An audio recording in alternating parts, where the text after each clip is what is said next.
Welcome back once again to the podcast, guys. We're doing a big series here with Vince. Vince, welcome back for like the 5th time. Yo. You just told me not to sing. We're going to just discuss some stuff again. If you hear the crickets in the background, which was pretty obvious in the last one, that's because we're on a porch watching the storm roll in.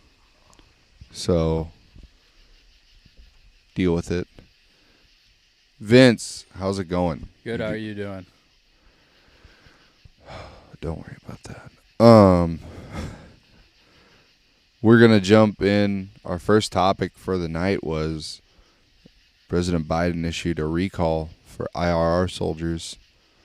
From what I saw, it looked like he could activate 3,500 reserve and then 400 or so IRR, which doesn't sound like a lot, but it's kind of that incremental push.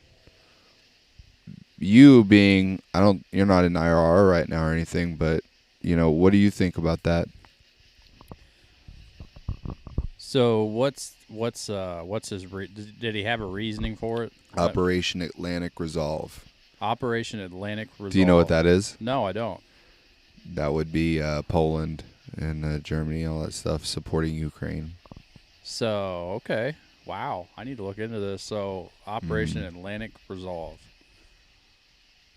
So, it just sending more troops over to Europe, I guess, is like this. Allegedly, because all the rotations right now for, Fort Bragg or Fort Liberty, Fort Cavazo, you don't know any of these names anymore, but it's all regular bases. Fort Cavazos, Fort Liberty, Fort Stewart, Fort Carson, all of them, instead of, the original deployments for our years, 20 years past, it was to Afghanistan and Iraq, and now it is rotations to Korea and Poland, obviously pinch points for a upcoming theoretical war. But most of the units are going to, the bigger units that are light infantry are going to Poland and stuff. Belarus possibly. And then they're just sitting there, man. They're basically a QRF if shit goes off. That's the big mission of Operation Atlantic Resolve, is to be the support system for Ukraine. Man. Yeah, this is wild. I mean, would you say you support Ukraine? You asked me this last time. I was drunk. Man, I respect their sovereignty, for sure. I respect their sovereignty. I mean, being a free nation, being a citizen of a free nation, I think we should respect their sovereignty. But at the same time, do I agree with getting too involved in a Russian-Ukrainian conflict? I personally don't agree with that. I personally don't. I do not want to get too involved with a Russian-Ukraine conflict. I think it's inevitable. I mean, and I know we've had limited involvement, for the past, year and a half they've been at war, something like that. I would say, yeah. Roughly a year and a half. Define limited, but yeah. A little less than a year and a half. Yeah. But, I mean, we haven't. For us to go into direct conflict over Ukraine, foolish, in my opinion. Is foolish. I don't think that. I personally, I don't think we need to go into direct conflict. Yeah. I think if we're going to support them, I mean, we do it, economically, maybe economically. That's about the limit. I really don't think we should get too involved in this conflict. Now, I know that this whole situation, in Operation Atlantic what? Resolve, yeah. Atlantic Resolve. Poland is right there. I mean that's I think where the scare is. Mm-hmm. And then you've got the Baltic nations, Latvia, Lithuania, Estonia. Which are all have forms of shadow government by Russia. Like there are 100% like traces in there. Mm-hmm. You know. Well, it's just so difficult, man, because with NATO, with this whole NATO thing, I mean, God, it's scary. I mean, I get the point of getting more troops on, getting more troops in Poland and Germany and Europe. I mean, it's scary times. I mean, it's literally a lesson from World War II, right? Because like, Britain and France had no backing. France gets fucked. Britain's pretty much like was deadlined almost. They almost got like screwed over. It's just a safety precaution of lessons learned from a long time ago. Yeah. Well, if you don't learn from history, you're stupid. I mean, because That's the quote too. yeah. Oh, is it? Yeah. Oh. No. No, it's not. No, it's the those that whatever history are doomed to repeat it. Yeah. The same shit. Do you think it's fucked up to pull back those IRR guys or what? I mean, Well, if we're gonna go from perspectives here, I mean, I'm asking if you're I'm asking you as a person. Oh, no, I mean, a veteran, not as your global strategist. I mean, like from the perspective of the IRR guy that's done his time, and he's like, oh man, I can't wait to be a civilian. I'm just going back from whenever I was getting out. Yeah. And oh man, I can't wait to grow out my beard, my patchy beard, that and to smoke some weed. I think this is so cool to smoke some weed, and it's such a big deal, and it's so important, and then. And nobody can tell me what to do, and blah blah blah. Whatever. I mean, don't get me wrong. Those IRR guys should be kind of a little disappointed that they did their time and then they have to go back in. But at the same time, that is part of the contract for situations like this. Right. Now, you signed the 8-year contract. You signed the 4 years active duty. You signed the 4 IRR, whatever it was, 6 and 2, 3. That's something people don't realize about a lot of military. Yeah. I mean, you're still obligated to that contract. I mean, it's so to be disappointed. Yeah, I guess I get it from the IRR guy's perspective. Like, yeah, it's disappointing. I mean, you see the golden, the golden field there. You're like, man, I'm there, I'm free, and then all of a sudden, well, you're not free actually. Fuck! Get your ass back in here and put that. Where's my boots? Yeah, exactly. Oh, and you can't fit into your uniform. Yeah, you can't do shit and do PT. Yeah, you gotta shave again. Yeah, it's like it's awful. Yeah, you got all the you got all this liberty at this point. You're like, man, now I'm back. I'm back. I mean, I get their point. I'd be disappointed, especially whenever I was getting out and going into that, or I was like, okay, like, well, what's this IRR crap? Who cares? Yeah. Dude, they didn't even, back whenever I was in, like, they said you're supposed to call like once a year or whatever. Yeah. I didn't call once. And nobody tracked me down, and nobody sent me anything in the mail. Like, they didn't care. And I went into the active reserves after being out for a year and a half, whatever it was. Mm-hmm. That was different. I drilled and did all that stuff for 2 years. But, yeah, I mean, the IRR, man, there was no involvement. I mean, they might be stricter on it nowadays, but, I mean. No, I mean, that's the thing. I don't think they are. Like, it's why everybody's so pissed off. And I was like, imagine, people I've never had it happen to me, but people get recalled from leave and they're mad. Imagine, you've been out for 6 years and they're like, hey, you're going to come back and put this uniform on or you're going to jail. You're like, what? Well, a lot of people were doing, I saw on a forum, it was saying, like, smoke weed to get out of it.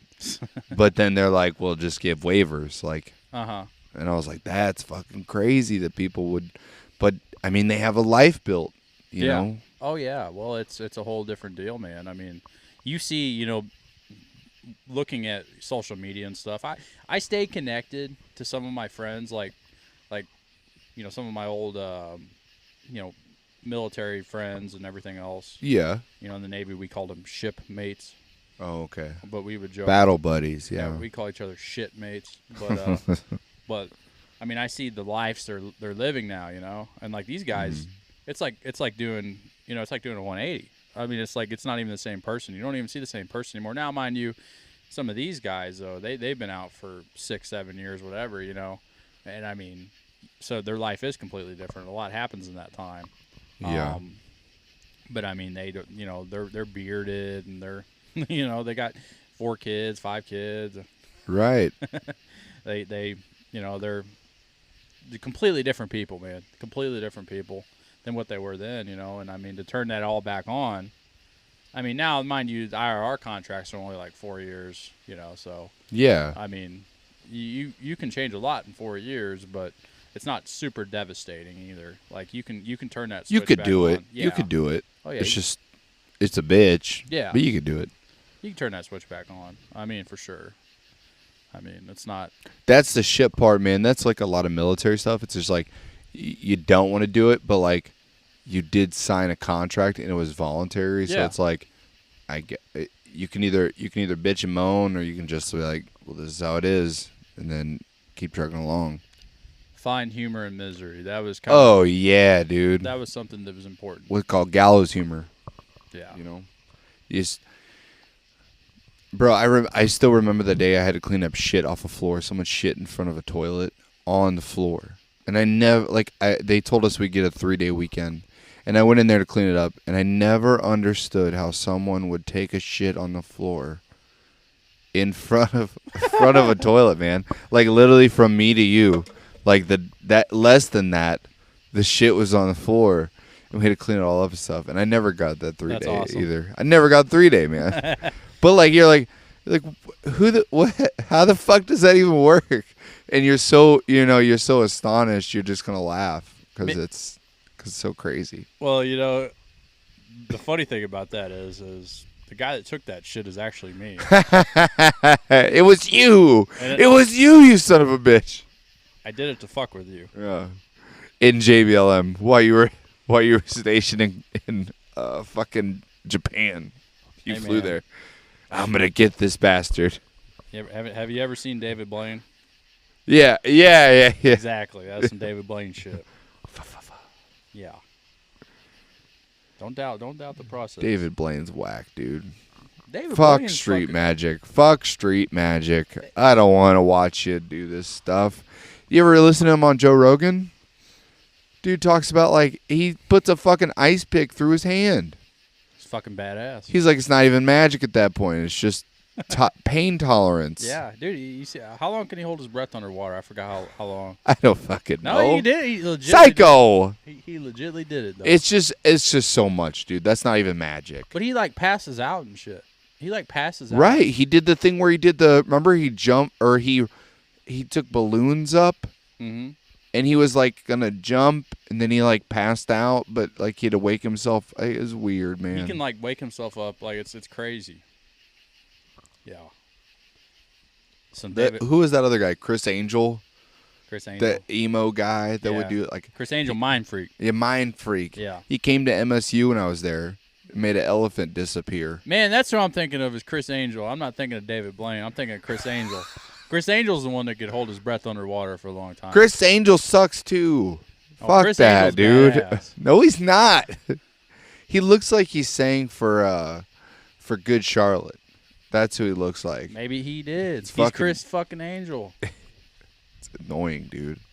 I don't like I like the like little magic tricks and stuff. I don't like the fucking he made an elephant disappear, and it's like, okay, obviously it's not a little cool trick. But you did some elaborate shit to move that fucking elephant from that football field to wherever the fuck you moved it, Tell me. Tell me. That's called a trailer. What? It's called a trailer. They had an animal trailer. You think? Yeah. No. What we're talking about street magic and shit, and all I can think of is like, you remember like when you were a kid, there were like commercials for it. It was like, you ever see those? Oh yeah, like on it'd A&E be like, or whatever. Yeah, and it would be like, he'd do one magic trick, and then he'd be like, buy my VHS or DVD for $19.99 and see all my magic tricks. And you're just like, but it was like to The a heavy fuck is metal this? background. Yeah. 3 Days Grace just playing. Yeah, well, Like, what the fuck is 3 this? Days Grace isn't heavy metal. Whatever, man. What do you call 3 Days Grace then? Alt rock. It's not alt rock. Alt rock. It's not alternative. 3 Days Grace. Alternative metal. I don't know. It's not heavy. Alternative metal. I'll take that. I'll buy that. Alternative metal. It's not heavy metal by no means. What do you call Molly Crew? Hair metal. What do you call? Fuck. I got one for you. What's heavy metal? I got one for you real quick. Heavy metal. Sammy Hagar. No, What? I got one for you real quick. Okay. What do you call a pissed off private that just cleaned up a bunch of shit 5 feet from a toilet at JBLM? Me. Ben. Yeah. Ben. Private Lake. Get it? Because you had to clean up shit. I cleaned up shit. It was me. Human shit. It was me. You ever watch Liar Liar? Yeah. Yeah, he comes out of the elevator because he shits. He like farts, and everybody's like holding their breath, and he turns around because he can't lie at that point. He turns around. It was me. I like that part when he's like, the cop pulls him over, and he's got like, I sped. I followed too closely. Or a stop sign. yeah, he's got this glove box, and he goes, oh, hold on. I had activated targeting tickets. So he fucking pulls it out. He's like, fucking 100 in there, dude. That's awesome. Those like random Jim Carrey movies are pretty funny. I like that one. Yeah, the Liar. Me, Myself, and Irene's a good one too. He walks down the hallway and it's like the fatter dude walking by him. He goes, What's up, Richard? He goes, your cholesterol, fatty. It's like, Jesus Christ. Oh. I like those. What But the IR, we gotta jump back to that.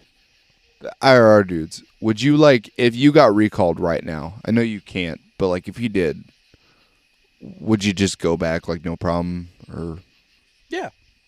I'd go back for sure. I mean, yeah, like it's if it was in my contract for sure. Like, yeah, I mean, what are you gonna do, man? You signed it. Like, be a man of your word. Like, I mean, I know that sucks. Like, it would suck. It would suck, but like, just do it. I mean, you're anyway. How many years away from your initial enlistment are you? You enlisted in like what, 2011, 2012? 2011, yeah. So I enlisted in 2010, but then but your your active service date, 2011.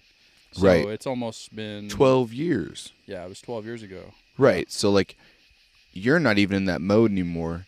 But no, I think I'm at 8 years right now, which is the length of IRR, and I just hit like this year or last year where I was like sick and fucking tired of everything.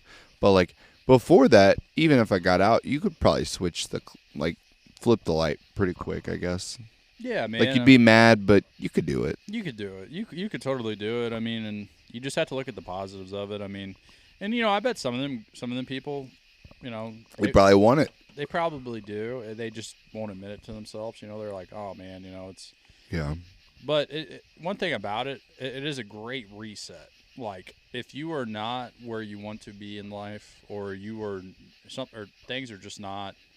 You're not financially stable. Things are not going well. I mean, it is a great way to reset all that going into the military. Right. I mean, that's what. I mean, not you or Ryan really, but me. That's what I did basically as resetting my life because I was fucked up that way. I think a lot of people do that. I think a lot of now we get the MOSTs, which is just like a reclass, or like they were a prior service. They were out for a while and they come back in.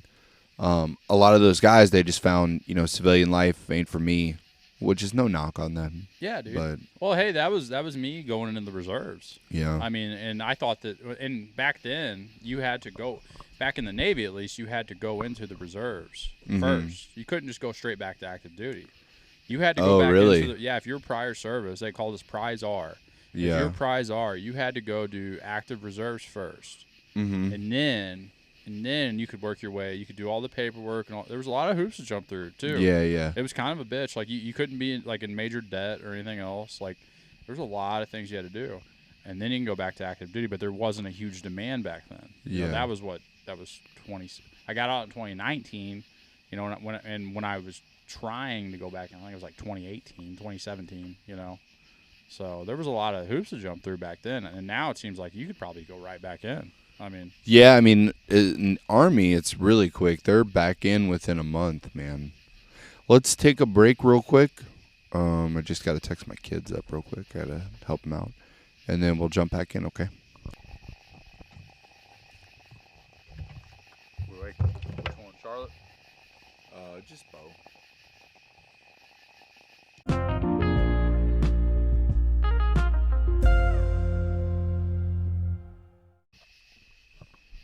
All right, guys, we're back.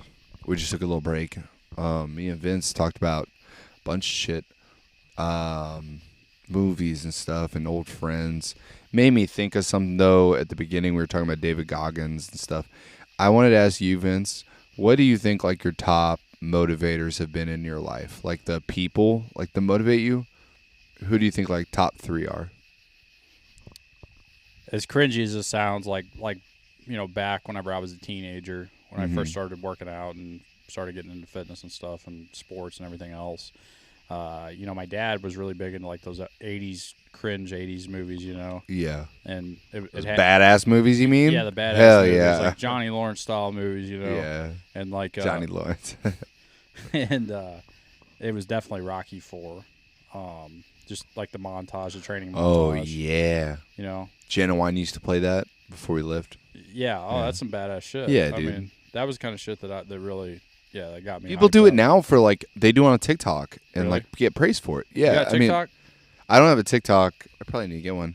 But like, I watch reels on Facebook and shit or Instagram. Yeah. It's the same shit, and like people post stuff like that, like those old clips, and like now it's motivating, you know, because they put dramatic music behind it or whatever. Yeah, dude. Well, I mean that stuff's pretty sweet. I mean that's pretty bad. I know what you're talking about. I've seen little clips like that. That's pretty cool. Yeah. What else besides the Rocky? Do you know? Like what gets you going now? You know, me and you, we talk about, we read books and stuff, or we see little clips, or like, what do you think?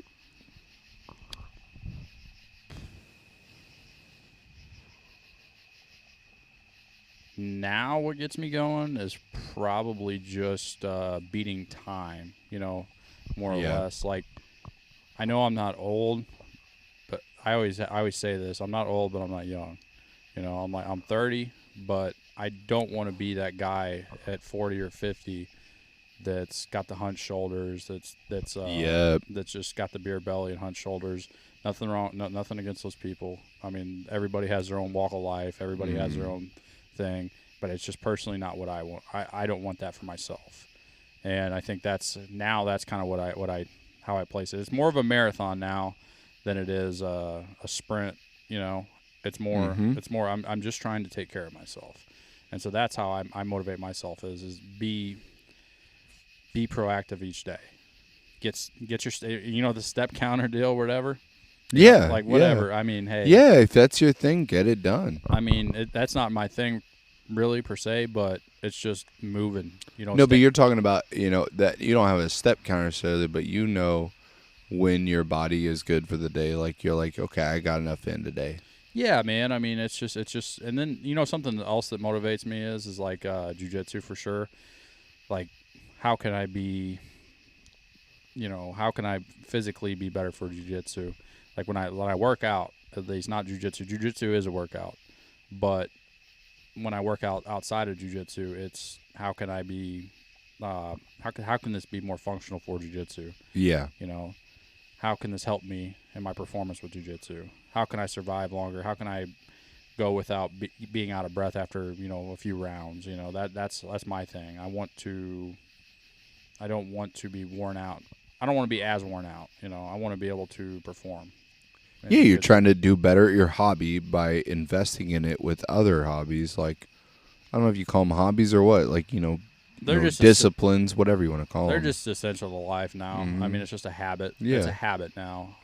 I don't really work out for really like the aesthetics of it as much anymore. I mean, yeah, you do want to be in shape and everything else, but it's more just staying healthy. That's it. Right. Just staying healthy. Dude, I just talked to this kid, okay, a couple days ago.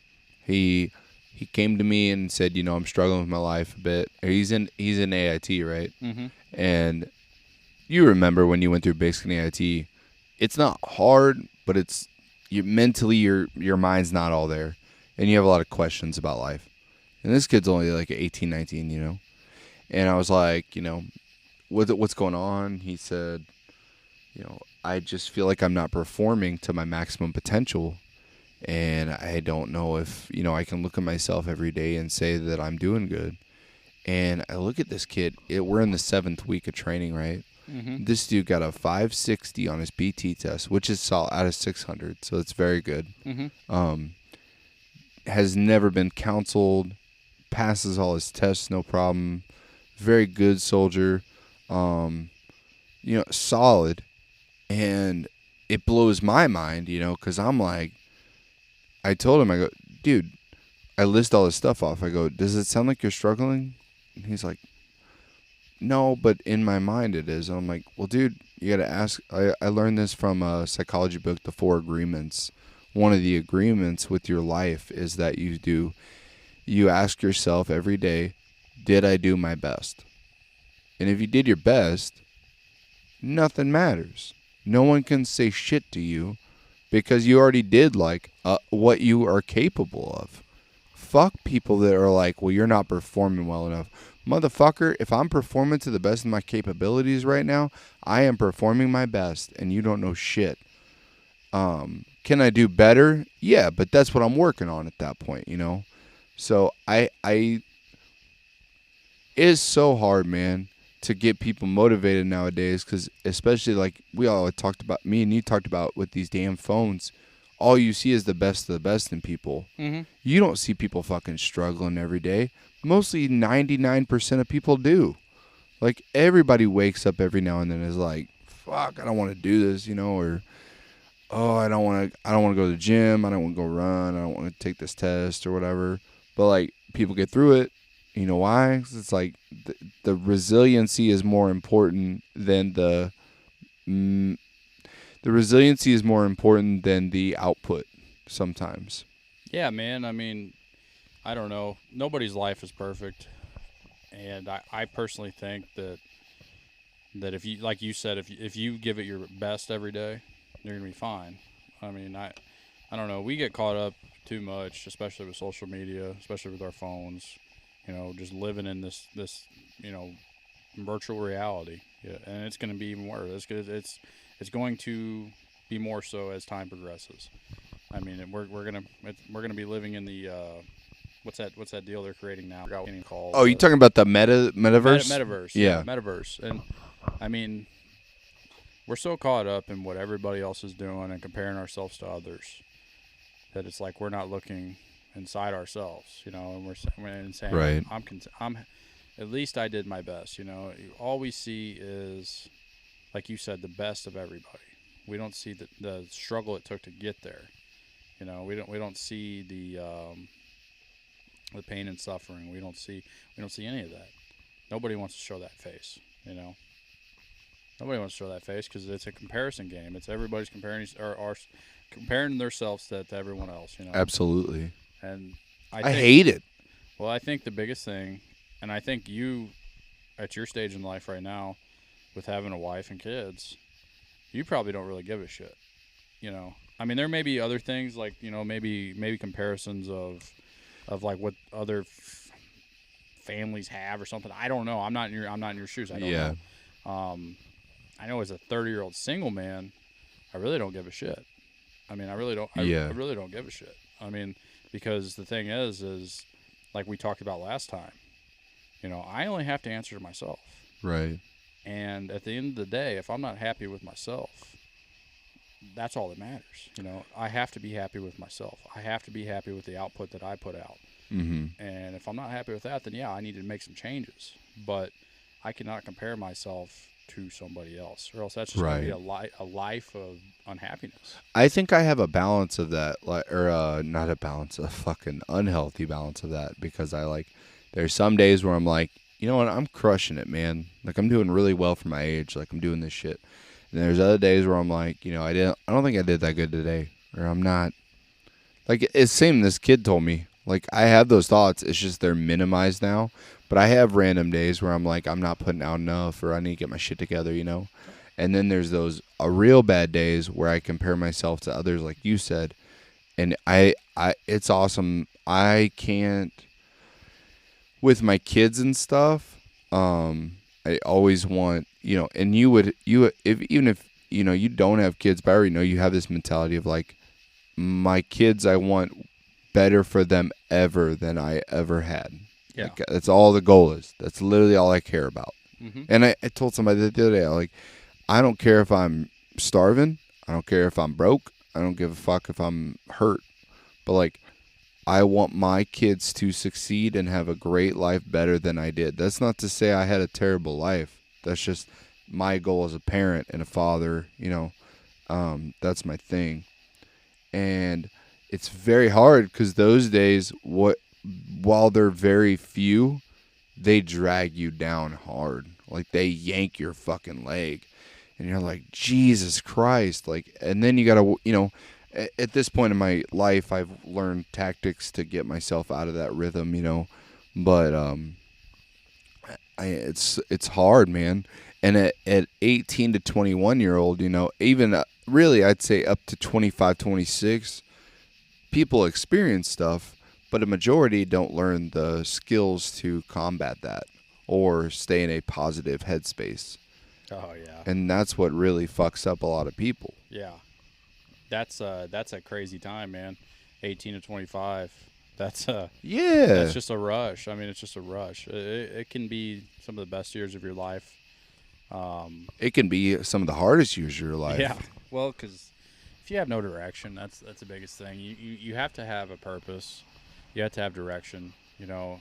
Some people don't have, things like the military or things like a mentor, or, let's say they're single. They're single during that time and they don't have a wife or kids or anything to provide for. As a single man, there's some quote about this somewhere. I don't know who said it, but a single man with no purpose, like, is kind of dangerous. Like a young single person, like a young single man. I mean, that's a lot of testosterone flowing. That's a lot of It's a lot of undirected aggression. Oh yeah, man, and it's I read somewhere, and I can't even remember who said it, but it was like that's like like inmates, people that are incarcerated. Yeah, that's like 18 to 25. That's like probably the highest percentage of people that get tried for crimes. Yeah. That's a dangerous time. That's finding your purpose is tough though, because you're experimenting still. You're still learning. The guy also said, he's like, I don't know what I want to do with my life. And I go, dude, I'm 30 years old. I don't really know what I want to do with my life. Like, I have general. I told him, I was like, when you're younger like that, you have short goals. You may think they're long term, but you're like, for now I want to do this. But when you get older, you realize, okay, I have my short-term goals that I want to get done within 6 months to about a year. Like, this is what I want to get done. And then there's my long-term that are like 5 years, 10 years, whatever. But they are flexible and adaptable to what most people in this world don't know what the fuck they want to do with their lives. And people that are like, I think the most obvious one that people look at is the people that got a 4-year degree and immediately jumped in a career, and they think they're like, oh, they have it all worked out. Like, no, most of those people, like, they don't know if that's what they want to do the rest of their life now, because they were forced to pick a profession when they were 18 years old. So now they're like, I don't know what I want to do. And that's not shitting on them, because their lives are probably way more organized and well off than mine. But a lot of us, like, me, even I'm sure you a little bit, and then, everyone I know under like 32 or below, they don't really know what their main mission is for the rest of their life, but they have ideas and stuff. And then the people over that, like our parents or whatever, they, they work jobs they probably didn't necessarily picture they would do the rest of their life. Yeah, well, that's just the way it works. I mean, you got to provide. You Yeah. know, you got to provide for your family. You got to provide for your wife and kids or whatever it is.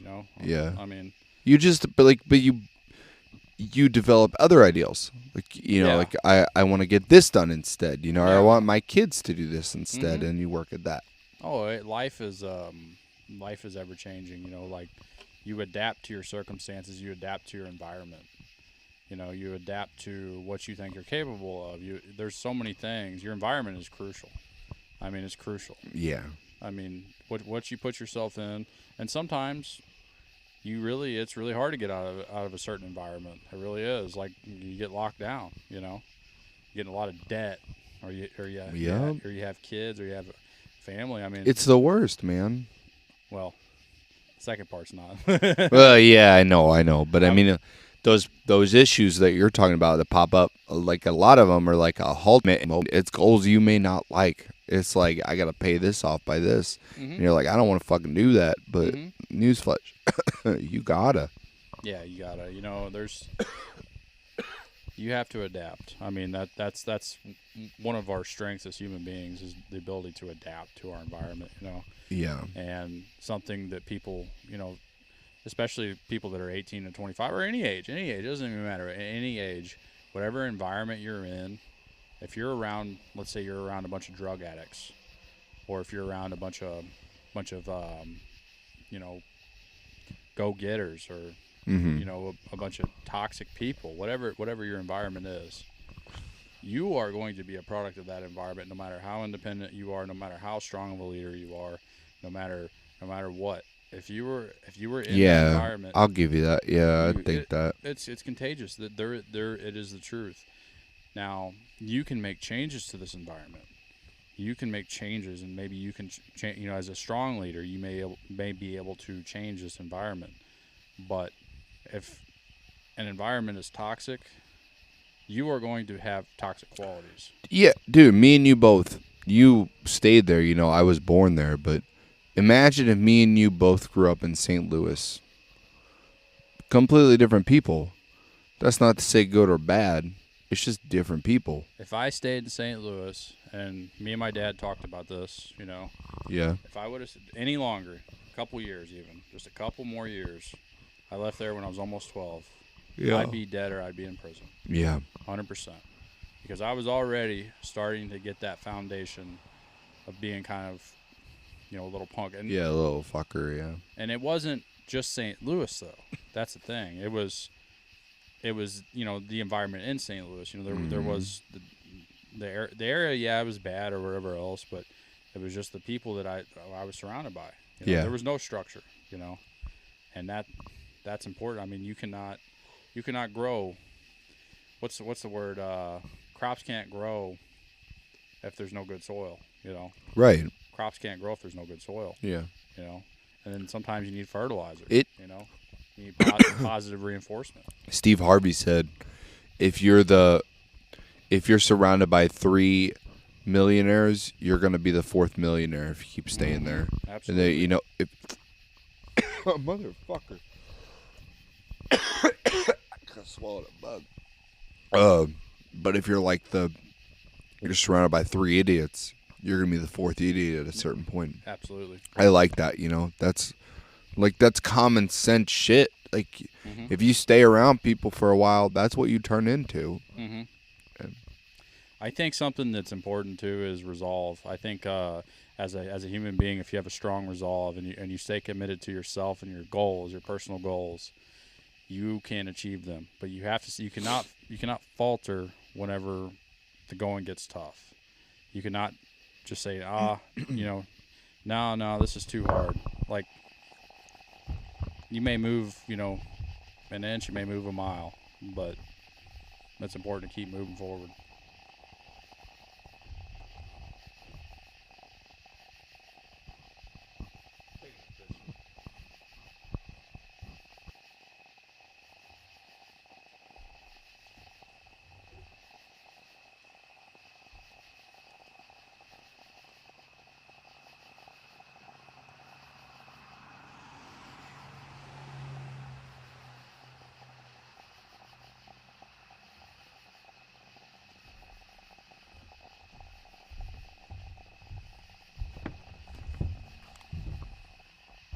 Okay, I got a question for you. Then, do you think? Do you think like the people that you talk about resolve? You know, a lot of people think the new generations, even Gen X and above, don't have resolve. Do you think that's true, or do you think it's like more of a hype thing? They say they don't have resolve. They say they don't because they think like they overstress these situations, or they're not getting through problems as quickly because they freak out so much as opposed to like dealing with something. There may be some truth to that, but eventually, here's the thing. Like we talked before, once you hit a certain age or once you hit a certain period in your life, you are alone. You answer to yourself. You have to do things on your own. There is no going back home. There is no, support system to where you can just, okay, I failed, so now I go back. Yeah, maybe up to a certain point in your life there is, but eventually that disappears. People say, no, you've done this too many times. You're not coming back home. You're going to figure it out. I think that happens with any age, any generation. Yeah. And I think that there's exceptions in every generation, and I think that throughout the history, there's always been weak people. There's always been strong people. There's always been right in the middle. I think that every generation has resolve. I think that I think that it's just a personal thing. I mean, don't get me wrong. Like society and an environment do play a factor. They play a big factor. I mean, they do. But I think that I don't think that's true. I think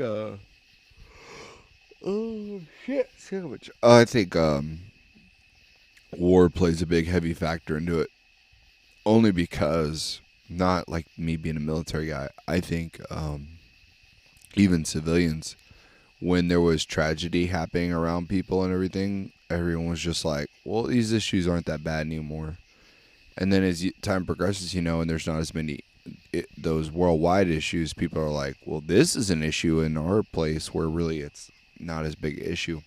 Mm-hmm. And I think that's why like even millennials got like stopped getting shit on, because I remember when I was like a kid, like not a kid but like high schooler, Yeah. people used to think millennials were like the biggest assholes in the world. Oh yeah. Well, we were like, that was all the way until we were like probably early 20s, mid 20s. Yeah. I mean, yeah. And then it stopped because I think a lot of them served in the military at that point. There's a lot of millennials, yeah. They came out as like these stories of Medal of Honors and Distinguished Service Crosses, stuff like that.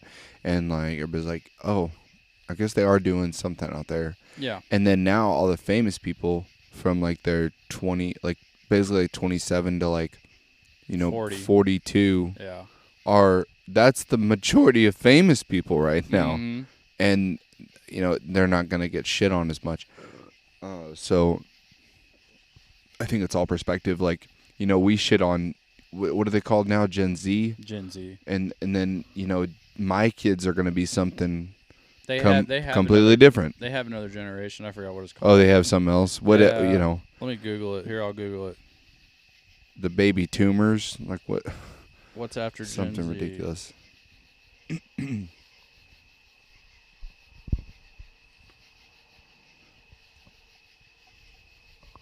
Generation Alpha. Alpha? Yeah. I wonder what that's about. So Generation Alpha is from 2010 to 24. And so it follows. It's all my kids. Yeah, Generation Beta will be born from 2025 to 2039. Does it have a definition of what an alpha will be? 2010 to 2024. No, I mean like what their characteristics are. No. Well, that's so weird. It has something here. This is an Australian article here. It says understanding Generation Alpha. But I mean, here's the thing. Well, that's a one person opinion, and no, it's not even in the zeitgeist yet. Well, that they had a really hard time defining millennials too. Yeah. If you remember, because like you have to see trends and you have to get statistics when they're adults. That's like the key thing. Like you have to see tendencies and everything else, like from adulthood and from the working life too, to get like a true. They finally narrowed it down, I think, to like 95 for millennials, like from 1980 to 1995. Oh, okay. But I mean, it's so hard to pinpoint it all, but I mean, there's exceptions in every generation. I mean, like there's Gen Xers out there that probably spend more time on TikTok than me. Oh yeah. And then there's like millennials that like, me and you, Vince, like a lot of our shit for what we do. We're on our phones a lot. I still listen to vinyl records. I still try to run a lot. I still like sitting on a patio porch talking to people. Like I'm not trying to like make myself seem like a hard ass or anything. I'm saying that's not common in a lot of people. What's cool? What's so like? And this is just like not me being a smart ass, but No. like about the vinyl records. Like, what's the deal with that? A lot of people at a certain point, vinyl's cool now, right? Vinyl became cool at a certain point. Yeah. Like, but it's not common amongst people. It's just not like. I mean, I don't listen to vinyl records. I don't think I ever have in my Right, entire and life, how many but people do you know with vinyl records? You're the only one I know. Oh, okay. You're the only person I know. I'm not trying to make myself seem like a cool guy. I'm just saying, like, there's not a lot of people like that, right? That's outside the spectrum of what a typical person Gus is Siebert doing. probably. Well, of course, Gus. Gus is a badass, right? You and Gus probably. Gus probably does have vinyls. I think I see. Yeah. But yeah, you guys. Like, yeah, no, man. I mean, I just never really. Or what? David Allan Coe, right? Ain't nobody listening to David Allan Coe no more, man. We can't really. Yeah, it's kind of taboo. Kind of fucked up. Yeah. But it's when you were drinking, when you were like in the bar scene, that was fun to karaoke to those songs, right. I mean, but then you listen to like me and you. Well, you listen to different shit than me at this point. For sure. Really different. For sure. But I like Merle Haggard and stuff. Yeah, I don't listen to that. And Waylon Jennings and shit. And it's getting bigger, but it's also because the music industry, like, it's getting to that point. All I'm trying to make of this is, like, new generations have way more of a flexibility of shit now because so much stuff is available to them. Oh, yeah, for sure.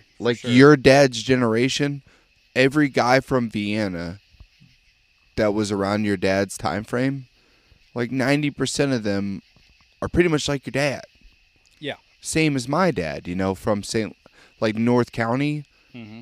Same shit. Like, they're all the same fucking dude. Well, not my dad, He's Eddie Lake, dude. But a lot of those guys are the same shit. They say the same exact shit over and over. Shout out to the Kush. I hope you're listening to this. He's coming on next week. We're getting him on next week. Oh my god. Him and Brady Lake. We're gonna have a party out here. Oh boy. It's gonna be awesome. Prepare yourselves. Armageddon is coming. I gotta get like 4 more mics. I gotta get like a whole setup going. Goodness. It's gonna be awesome. I can't wait. Eddie Lake, guest of honor. But I think the variability, right, is way more once you hit our generation and later, just because so much more, like you said with the internet, it's so much more available. All the hobbies, interests, activities, whatever, it's all out there at this point. Well, we were talking about this earlier, and we didn't have it on the on the podcast, but how you always have like some movie or something or some show that I should watch or And like Yeah. I'm really bad about that shit because like I just don't have an attention span and I cannot like sit down and watch a movie anymore. I can't do it. Like I it's fucked up, but I can't do it. Yeah. And I can't say that it's the phones that we were talking like I Right. think it's the phones that have an impact on that, and just just instant gratification, just constantly I can go Google an answer instead of having to read a book. Yeah. I can see scenes that I like from a movie, but I don't have to watch the entire movie. I can instant gratification. You can skip to the parts you like, and it's now I don't have to sit through the movie. I can just see the best parts. Yeah. Like I'll laugh for a minute and move on. Yeah. Like that was nice. Yeah, it's the world is from that aspect the world is changing a lot. I think it's good and bad.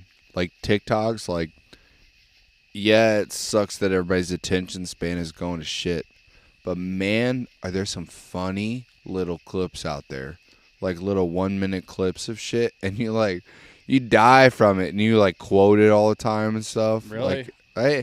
Yeah, Dude, I don't watch that stuff for that reason, man. I seriously don't watch like reels right. and stuff because of that. Like, there's occasionally, like you're just like, the TikTok stuff. My sisters, man. Yeah, That was something that got me away from. I had to get rid of it. I had to get rid of TikTok. Oh, I didn't. It's scary. It's scary how good it is, man, because I use Facebook Reels now and Instagram Reels, which is similar, but they don't have a good formula for it, right? So you can watch it I'll watch for a minute or two, turn it off.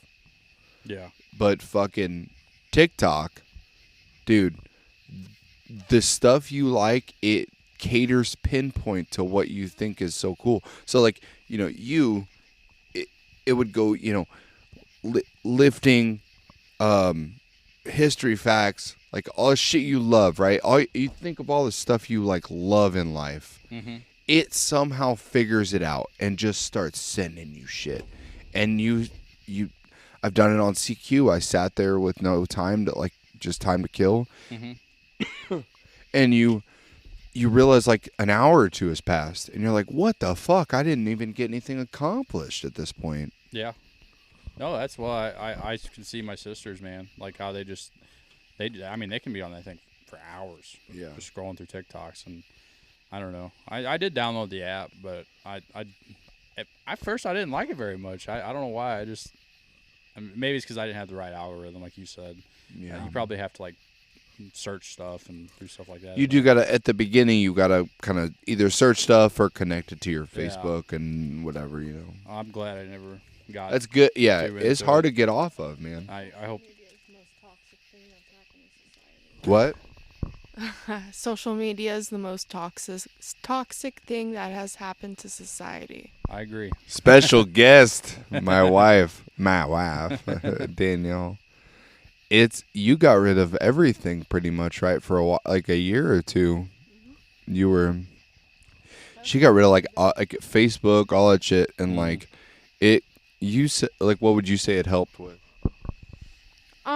I don't know, my anxiety, a bit of my depression, I would say, and like the need to always constantly be aware of everyone else and not just focusing on like the issues in front of me. Absolutely. We were even talking about that, about Absolutely. focusing on other people as opposed to just working on yourself. It's hard, but It is. I'm sure that helped. Oh yeah, I've taken hiatuses too. Like I've 3 seen months, you. Yeah. I cannot. Well, I was sitting one day and I was sitting and our 4 kids were playing and I was sitting there scrolling through Facebook and I'm like, what am I doing? Like, my kids are right in front of me and I'm literally missing the best moments of their life because I'm scrolling through an app that about like people I don't even care about, you know? Yeah. I don't know. And that's when I told her to take a picture of it and screenshot it to me so I could post it on Facebook. Nice. No, that makes sense. It's so hard for me to justify getting rid of Facebook, though, I guess. Why? Because, like, people me moving, that's how I keep in touch with them and see their lives. If they cared that much, they could pick up the phone and call you. But nobody does that anymore. That's the problem. Nobody does that anymore. If you mattered enough, they would. Says my wife to me. What? I don't know. What do you think? What do you think? Mic drop. What? Oh, she's right? What the fuck? No. No. Who calls you so? No. No. Yeah. Nobody calls me anymore. Clever does. Clever does not. I call him. He's called you before. We can't say his name anymore. Cover. Yeah. Me, mother. What though, Vince? If you could have one way to one thing to take away from society right now, what would it be? So, kind of on the social media topic, it'd definitely be social media. I would take The whole thing? Well, I would take us back to 2000. 2005, 2007, somewhere in there. I don't know. And the early stages of Facebook I thought were pretty cool. Before the ads and before the recommendations. Yeah, and just the algorithms, and just we found out a lot about what was going on with Snowden. About how they were tracking everything, and I think that does have a part. Now, it's not as much like the NSA and the FBI and all that. I mean, yeah, they are tracking us and they're listening to everything we're saying at all times. But I think now that Google, and now that that whoever, Apple, all these companies, as soon as you click the permissions button on any app, they have your audio, they have your files. I mean, they have everything just to use this, and I would get rid of that. There would be some legislation put in place. I don't know. It depends. You can say you like that. You can say you don't. It is a double-edged sword for sure. Because then you get the bad people too, but at what cost? It's like if I were to make that change, though, then what would be the effect of that change? What would be the effect? Would it be something else would happen? Something else would happen, like something else crazy would happen. Maybe social media wouldn't be our problem. Something else would be our problem. It's like, it's hard to tell, Did you put your finger up to shush me? No. I just said, wait a minute. Because I didn't hear him talking. Okay. You gonna talk or what? Yeah, honestly, I forgot what I was going to say because you shushed me. And it got me upset, so. God damn it. Oh, wait, no. Here we go. Okay, so if you look at it constitutionally, and when you do the permissions things on the app, and everyone's argument is always like, well, what are you hiding? Mm-hmm. But then you're like, okay, yeah, what am I hiding? Whatever. Right. And then you do it. But then a few years down the road, another issue arises. Mm-hmm. And most of the people are like, well, you don't really do that anyways, right? Mm-hmm. And eventually, before you know it, how many of your rights are left? Yeah, exactly. It's a slippery slope. Amen, brother. Well, it's like 1984 Big Brother, like In the wise words of Ed Lake, amen, brother. Hey, the Kush. Shout out. He's coming on next week. Me and Vince are getting him on next week. This is DJ Vince. Shout out to my homeboy. We're gonna get We're gonna get my dad on and be like, we're gonna interview you as a team. That might be the funniest episode ever. Oh my God, we gotta get on there and support Biden and support Dude, I told him about. Bernie Sanders. I saw an article about the CDC put out that if trans men they take enough hormones, they can breastfeed. Oh boy. Like man to woman. Yeah. And I was like losing my shit about it, but I was so excited to tell my dad. He's like, good for them. Stupid fucks. He starts losing it, and it's like, oh my God. No, I would love to just, It's crazy, Vince, because like me and you, I remember we were kids. He would just say, this is going to shit. Everything's crazy. And then we get older. He was kind of right. It's kind of like, oh yeah, you know what? Like the world is kind of going to shit. Like, oh man, back whenever I was a kid, I remember my dad always like me and my stepmom, when we get on the computer, we had a computer at the house, and this is like Facebook, like 2008. I think I got a Facebook. I was like 16, and and I remember we'd sit there, you'd sit there at the end of the night, like the day is over, you got nothing else to do.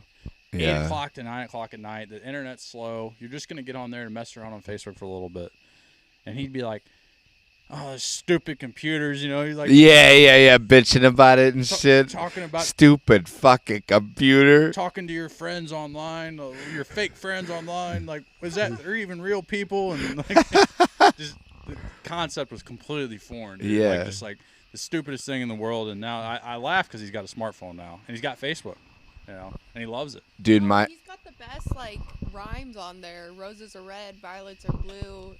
Tammy, warm up the jacuzzi. I'm coming for you. Oh my God. Roses are red, violets are brown. What? Tammy, I love you. I'm taking you to Pound Town. That's the shit he's saying. Like, raunchy and disgusting. I just can't imagine. I'm so man. You're. I Yeah, can't wait. Yeah, it's my fucking dad, dude.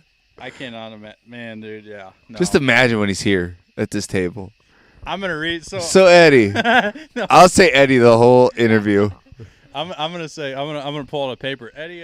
So You have Vince has notes. He's like Yeah. fucking a file in there. So on January 6, 2017, did you say roses are red, violets are blue? What was the meaning behind this poem? And can you give me the deeper thoughts Yeah. and things that were going through your head for this masterpiece? Dude, today I told him I Oh, was like, God. I told him today I was like, yeah, I got in trouble. We're not supposed to talk private a certain way. And he goes, what do you mean a certain way? I was like, well, I called one a clown, and I got in trouble for it. And he goes, you got what? He got offended by that? And I go, yeah. He went and told somebody. He goes, this is like, I didn't tell him the whole situation because I didn't want to go into it, but this is essentially what happened. And I was like, yeah, that's what happened. My dad, why didn't you take him behind the shed where no one could see you and gut punch him and tell him to shut his fucking mouth and get back in formation? It's like, because this is in Full Metal Jacket, Just Dad. imagine I can't. Ed's brain, like what's going through, like he's like got this romanticized idea of the military now. And Right, dude, right.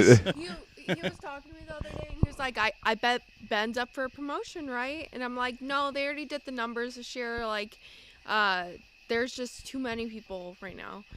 And he was like, oh, yeah, but he can do a little extra work, and then he'll get promoted, right? And I'm like, no, that's not how it works. Yeah. Dude, today he was like, so do you want to live in that house your whole life? I'm like, I don't know. We're thinking about it. You know, we got a PCS, but we kind of want to keep it. He's like, I just really don't like you living up on that highway. You ever thought about living on a, he goes down this rabbit Oh, hole yeah. of building and stuff. And I was like, I liked it. It was a good idea. Mhm. And I'm like, yeah, Dad, but, I'm debating right now. Rolls his eyes and he Yep. goes, what the fuck ever, Ben? I was like, my God. Like, I'm just. And I go, why are you getting so mad, Dad? He goes, I'm not getting fucking mad, Ben. You'll know when I'm fucking mad. I'm just trying to tell you about shit and you're not listening. I can't wait for this podcast. Oh, it's going to be a shit show, dude. It's Oh. going to be a shit show. We got to get him drunk. You We got to bring beer, though. you and your rocket scientist friends, Dude, just about that. I told him I like Busch Light. He was like, Yingling's 10 times better. Oh, and I go- boy. And I'm like, Dad, Bush will ever be. I was like, Yingling is so heavy. Have you tried one? Have you Uh-huh. tried the Yings? I've tried They're both. heavy, right? Like regular red ones, Mhm. like Oh, lager. yeah. It's heavy. Yeah, And a Busch Light I like it, yeah. He's like, what the fuck? No. And I'm like, Dad, I like the flights and the lights. I don't like the regular ones though. He's like, that's because you're a fucking pussy, I'm like, oh my God, just leave me alone. Oh man. Ladies and gentlemen, he's the man who raised me, okay? He's solid. All right? We just like to clown on This him. will probably be the best podcast, I would say, by far. Like, you've had some great guests on here, like some actually, distinguished, military members and everything else. But I truly think my dad could hold his own in even a Joe Rogan interview. yeah, Like, if we have him on, it's going to be story after story. we'll have to shit on him though. That's the only thing. That's the only because Yeah, there's going to be yelling. He's going to say some gay stuff about me. Like, I'm not against, like, he's going to call me, like, gay or a form of that or something. Probably Vince, too. Probably all of us. Just something rude. Yeah, it's going to be entertaining though. Yeah, I'll be laughing. What do we talk to him about? We're having a podcast about another podcast. Oh no, this one's research worthy. This one, and we get a board, and everybody just gangs up on him. But he will be like a lion versus some hyenas, and he'll bite all of us. I guarantee it. Yeah, have you ever seen a middle-aged man backed up in a corner about a debate? It's going down. We're getting hurt. Yeah. Vince, would you ever buy a house in Marys County? Yeah, I'd buy a house in Marys County. Yeah. Now or like later on? I'd buy one now. I mean, even if I didn't want to live in it, like I could still like rent it out. Rent it out and stuff. Yeah. I mean, seems like there's not a lot for sale right no, now. there's not. The market's pretty bad right now, man. Yeah. Yeah, my buddy, he has a very good credit score. He moved down to Stewart, which is in Savannah, Georgia. Mm-hmm. He had to get a 6% interest rate for his mortgage, which is asinine because we do not have good credit whatsoever, and we got a 3.2, 3.9, It's like a 2.9. Yeah, that's Yeah, it's low. I know it's low. She told us not to refinance because never. Right, it's never gonna be that again. Mm-hmm. No, it's crazy right now. Yeah, it's. Well, I was looking at buying a house, and my credit's not immaculate, but I mean, last summer, 5.5. Yeah, And then I'm not getting 5.5 now it's shitty. Yeah, unless you get like a super low costing house, you're good. Yeah. But It's with the equity, but it's so hard, man. At least you're doing pretty solid. You got some debt paid off and shit, and you're planning. I don't know if you want to talk about it. We can cut it out. But do you want to move? Where do you want to move to? You got the plan going. I'm leaving all that. That's right now. I don't like saying things right now. Yeah. Because I don't want to jinx anything. Okay. And I think if I talk about it and don't, it's gonna fuck it up or something. Well, if I talk about it and I don't achieve it, then I just look like an idiot. So. Right. I don't want to. I don't really want to disclose it right now. Okay. No problem. But there is a plan in action. That's for sure. Yeah. Oh, I see, dude. You're hustling. You're fucking moving.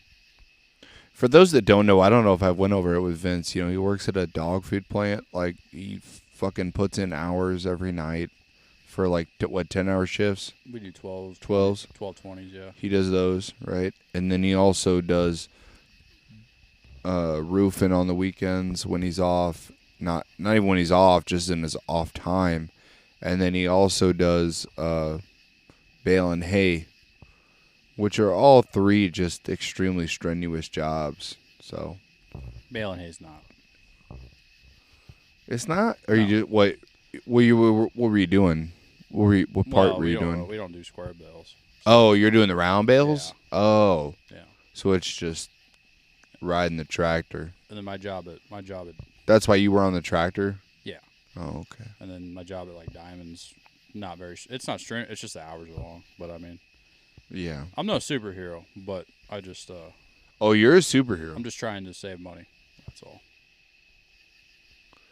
What Here, I had a question for you. God. Dude, the bugs are going in my throat. It's a curse of Eddie Lake. Do you believe there's one centralized government for the world? Do you believe there's one centralized government for the world? Danielle coming out here with the hot topic. To an extent, yeah. I think so. I think that. What? Yeah, I think so. I mean, I think that we're turning into a very global society. We already are. We're a global society. There's no doubt in that, whatsoever. Yeah, I think that. Like Illuminati type shit. There's a group of people running everything. Well, I think there's groups of people that are together, that are collaborating together. Yeah, I personally don't. I don't want to say that there's one particular person or one group that runs the world. But the thing is okay, so most of the world is claims to be capitalist, right? Capitalist? Yeah, most of the world. No. Most of the world. I guess. Capitalist principles, like even in Africa's not. Yeah, but a lot of Asia's not. Well, if you look at that's half the world. Well, if you look at okay, we're gonna say the United States and Western Europe, right? Okay. Okay, so the United States is free market economy, capitalist country. Yeah. We're a representative democracy. So, we're kind of textbook capitalism. We invented it. Well, we didn't invent it, but we. Adam Smith. Yeah. Wealth of Nations. Yeah, I thought that was British. Thought he was a Yeah, British. he's British. I'm Yeah. pretty sure he's British. Yeah. Okay.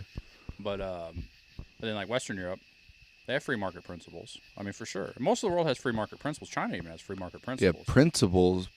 Yeah. Okay. But I get what you're that's- saying. I get what you're saying. I'm not trying. I'm not trying to shit on you. I'm just saying. That's capitalist. I mean, that's capitalist. I mean, China is not capitalist. no, China's not fully capitalist, but they have capitalist Right. aspects. To their- India is not to their capitalist. economy.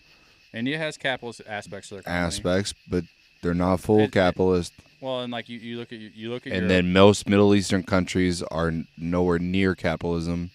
African countries nowhere near capitalism, except for the southern African countries. right. South America, meh.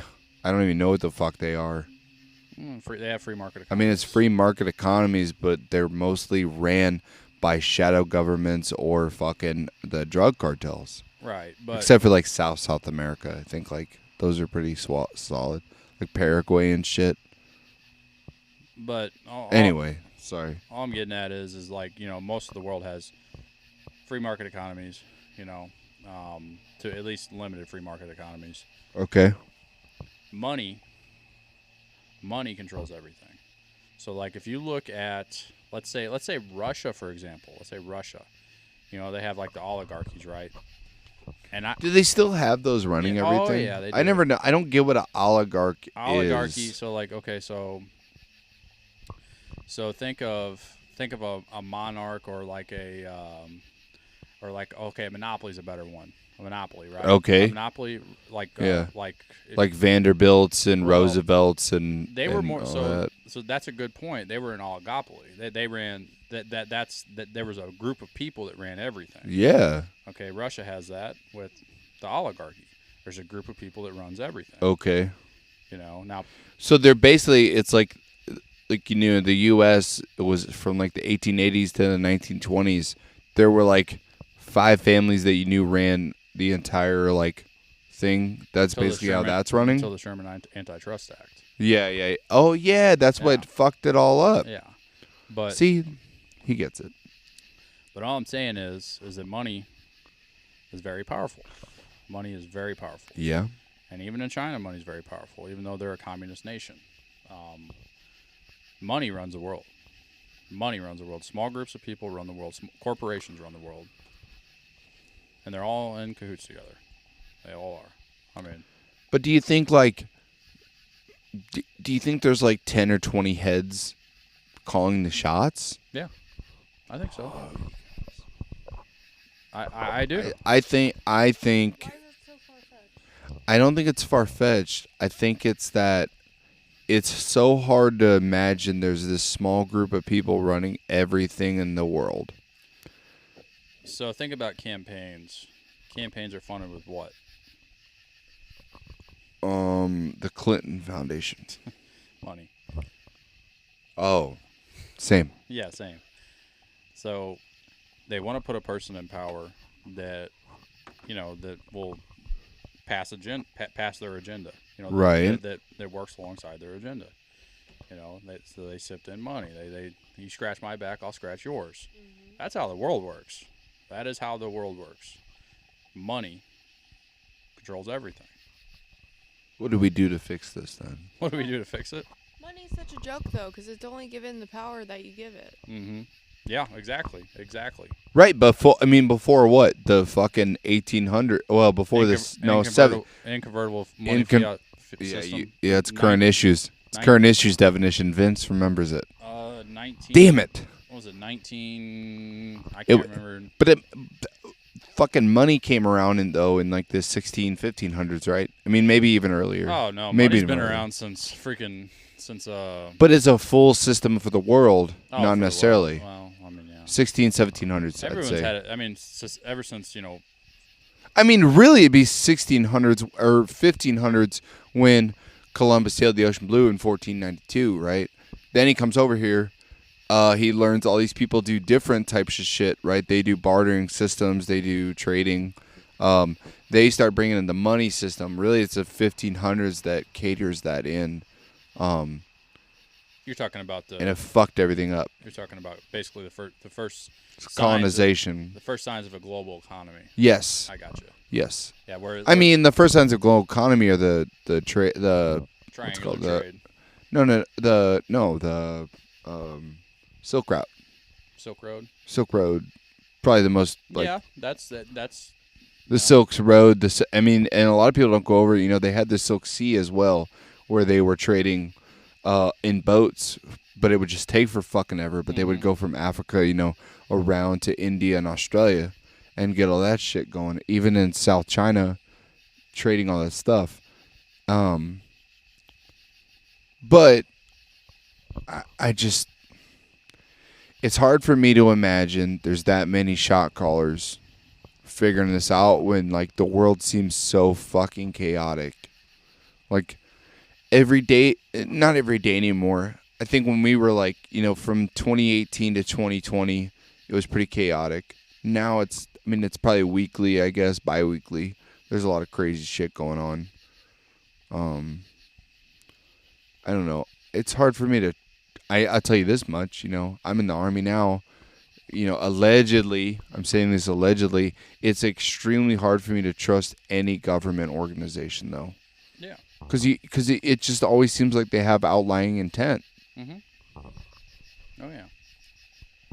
And I don't know what to do about it, What do? You take your family to Europe? It's not much better there.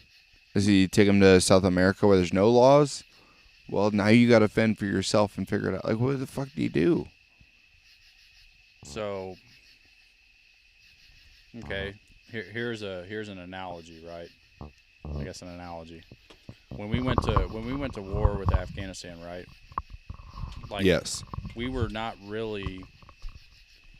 We were not going after Afghanistan itself.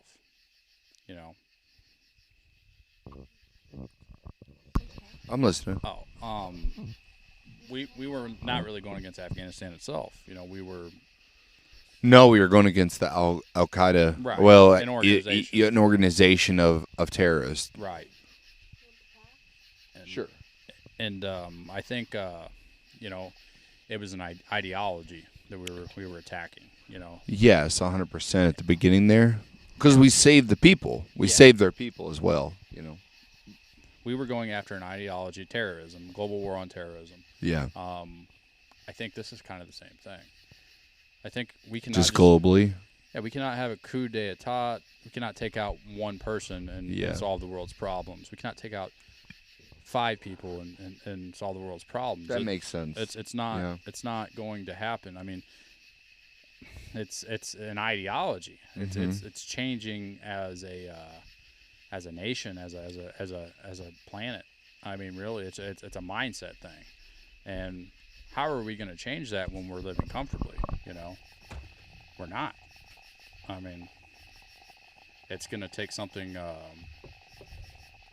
terrible to happen for us to change, like like World War II, like how people rose up and yeah, dude, 9/11. Look how joined people were for the right. like the year or two after that. I mean, America had no qualms. Yeah. It was a beautiful time. Hold on one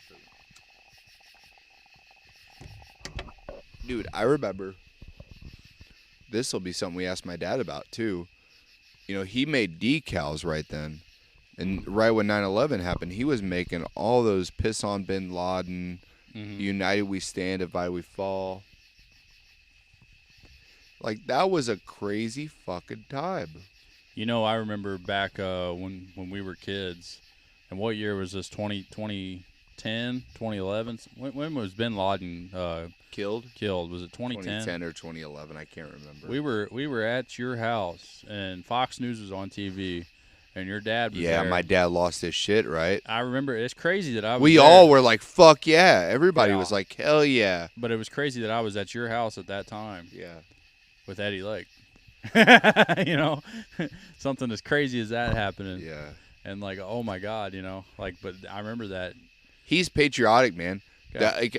That's the one good part I love about living in Missouri too now, because I've been everywhere. Mm-hmm. Not everywhere. I've been a couple places. I'm not going to say everywhere. You've been more places than me.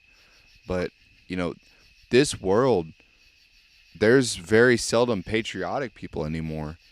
But out here, in these sticks, there's a lot of people that really that really care about the U.S. You know, they really want it to be a successful place, which says a lot for like, you know, the average income I think in Vienna is like 32,000. It is low. It is extremely low, and we got all this support. You know, that says we're the best country in the world. You know, Hmm. I love that. I don't know. Now, to solve the world's problems, though, Ben, it's not. I think it's a. We're doing it right here. Yeah. Yeah. Yeah, Uh, Biden, if you're listening, and we know you are, I mean, take word. it's deep. I mean, it's deep, man, and it is something that as Americans and as citizens of the world, I mean, we have to dig deep within ourselves and change as individuals to collectively change. That is the only way to change the world because yeah, there's not just one single person that's calling the shots. No, there's not. Like to answer your question, there are groups of money that have a lot of influence and a lot of power that control Yeah. legislation and control policies throughout the world. But there's not one person to blame. It's truthfully, and if a change needs, if we want to inspire a change, it has to be first. It has to be at the individual level, and then collectively. Exactly. That's like we talked about with like I truly think we need to go back to like state run shit. I think like communities and shit, they run stuff, man. Mm-hmm. And they fix stuff and then that, you know, progresses to higher entities, but who knows what's going to happen with everything going on. I hate it, but it happens. Even like the mentality of us to St. Louis, like that's 2 hours away, and most people don't even, you know, most people don't even recognize St. Louis. They know that they know it's in the Midwest, but they don't know it. We think it's like a big ass city, and like It's a major city. it's a major city, but like, you know, people don't know it in the other countries. They know New York and L.A. That's about it. So it's odd to just think that, you know, in these other countries they're thinking this world is ran by these, you know, everybody in the U.S., you know, they're like that, and it's not. It's these nuances that are just fucking outstanding. You know, I think that we have the luxury to sit here and to actually, ask these questions and think like the way that we do. And, you know, we're kind of spoiled as Americans, you know, in my opinion. And I think as a Western nations even, you know, Europe, Yeah. Western Europe and most of Europe, you know, and then you've got, let's say places like Australia and Japan and Yeah. South Korea, you know, places that have true sovereignty, I guess, or at least, you know, to the extent of, you know, what we call sovereignty and Yeah. freedom and democracy and everything else. But I mean, you know, think about places like, you know, think about areas of India, you know, areas of Africa. Yeah. They're just worried about getting food on the table. They're just 100%. worried about where they're gonna sleep the next night. You know, Bro, even going to Cubans, war, I mean, Cubans that move here, yeah. they are like, you know, you guys have no idea how good you have it. Like, Oh yeah, absolutely. think about that, man. Like, Mhm. imagine struggling to put food on the table for your family, even if you have a regular job, Mhm. just because. It's just the cards are completely stacked against you, and it's like you know, and these people they're just happy. Yeah. Most of them are just happy with having the very very basic necessities. And we go back to that Abraham Maslow's hierarchy of needs, you know, Yeah. and at the bottom it's just food, shelter. Yeah, a lot of people are still working on that one. Exactly. If you don't have your basic needs basic needs met, which is the very bottom of the pyramid, that has to be met before other parts of the pyramid are met. You know, Yes. self-esteem, love, you know, and self-actualization is just an idea again. Yeah. You know, and I mean, you have to have the basic needs met. But that's where it's hard because, like, you know, a lot of people find that shit when they're struggling for that. That's the weird part of that It is that interesting. hierarchy. Like, people find their purpose and their, you know, this self-love and stuff while they're working towards those goals. I think anyway. It's you a know. it's a perspective thing too. It's you know, like here in America, you know, like I'm upset because I don't have a house with 10 acres or or I don't drive I don't drive a a Lambo or a big truck or or whatever it is or I don't have X amount of money or Yeah. I don't have these things that I want, these consumer goods, these needs, but I'm okay. Like I have all the food that I could possibly need. I Yes. have the access to food. I have access to clean water. I can take a shower 5 times a day if I want. I have internet. I have a phone. I have a dependable car. Yeah, that's a lot. And now you list all of it. It's a lot of stuff. I have a lot of good things, and that's where yes, it's not wrong to want more.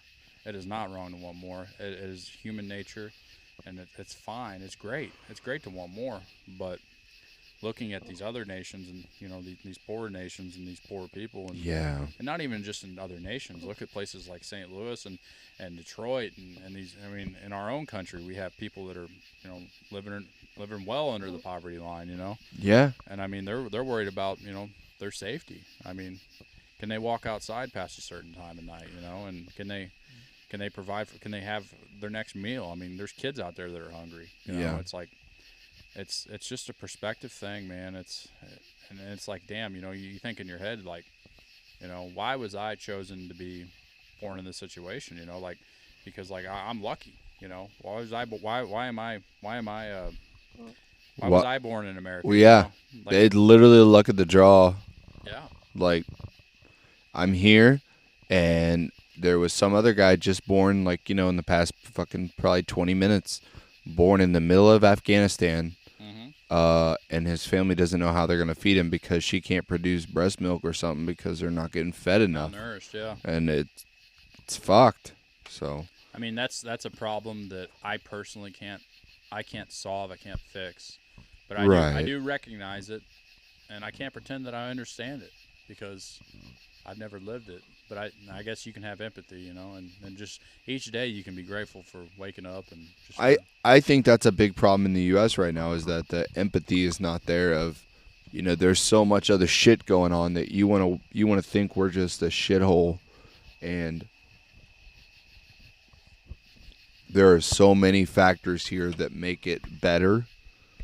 There's issues, obviously, but like there are so many worse problems out in the world. Oh man, it's insane. I mean, on my first deployment, dude, I remember hearing in the brief, 3 women were decapitated for teaching younger women how to read. Yeah. And I'm like, what the fuck? Like, that's real? I thought it's something you read in a book or something you hear about, but you don't ever think it's real. And, it's so fucked up, man. But like you said, you take appreciation for your life and you do what you can to improve everything, but it's whatever. Sometimes we have to sit back and just, we got to reflect and say, okay, like it could be worse. It could be worse. And I'm grateful for each day, and I'm happy and I'm content for what I have. But it's not a sin to want more. It's not a sin to want to do better.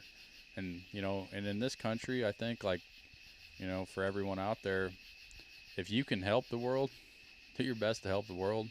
Do the best to help your community, because it could be worse, and that's something I got to work on myself too. Is just it's a hard philosophy, man. Oh, it is. It is very hard. But if you have the means, if you have the means to do it, I mean, not everybody has the means to do it. Not everybody has the means to do it. But you're about ready to fall asleep. Yeah, I'm getting pretty wonky right now. I got to go to practice in the morning, so I guess I got to get out of here soon, too. Yeah, Vince, I appreciate it, man. I think tomorrow, actually, we're going to link up with Ryan if you want to come down, too, because I got another headset. Oh, God. We can ask him some of these life issues, but I can't wait. Yeah. So I'll see you tomorrow, I guess, and we'll hit it up. But I thank you for coming over and talking and stuff. Yep. Guys, if you listen this far, I appreciate it. Thanks. Please be sure to like, subscribe, listen, and share. I want to thank everybody for that's supporting us, because I think I hit a transition right now to where I'm looking at changing the podcast, but I think it's for the better, because the stuff we're talking about, not only one is it just fun as shit to sit here and bullshit with Vince and stuff, but number 2, it's these nuanced conversations are important.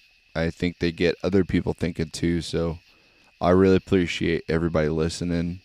We'll be back with more. Thank you guys so much. Take care. Adios.